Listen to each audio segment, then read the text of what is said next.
Bien, este es un triángulo rectángulo porque le hice el triángulo rectángulo porque hay un ángulo recto. Este es mi ángulo alfa y queremos saber cuál es el cateto opuesto de este ángulo. El opuesto siempre es el que está enfrente. Cateto opuesto. Este es el opuesto. Y el cateto adyacente siempre que está al ladito del ángulo. Siempre que está al ladito del ángulo. Es el cateto adyacente. Entonces el seno de este ángulo, el seno de este ángulo alfa es igual a cateto opuesto sobre hipotenusa. Y recuerden que la hipotenusa siempre es la que está enfrente del ángulo recto. Enfrente del ángulo recto. Así que este es mi ángulo recto, este es mi hipotenusa. Entonces el seno de alfa es igual a cateto opuesto sobre hipotenusa.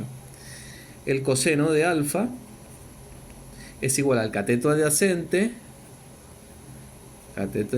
sobre hipotenusa. Y la tangente de alfa es igual al cateto opuesto sobre el cateto adyacente. Cateto opuesto sobre cateto adyacente. Veamos este otro ejemplo. Mi ángulo alfa, mi ángulo recto, otro triángulo rectángulo. Entonces recuerden que la hipotenusa es la que está enfrente del ángulo recto. Esta sería mi hipotenusa.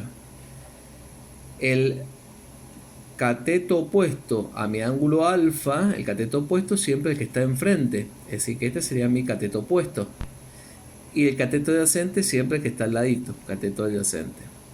Entonces, el seno de mi ángulo beta es igual a cateto opuesto sobre hipotenusa.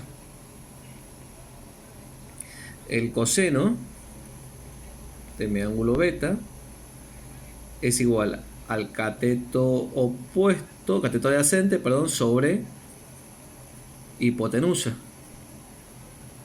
Y la tangente de mi ángulo beta es igual al cateto opuesto sobre el cateto adyacente. Cateto opuesto sobre cateto adyacente.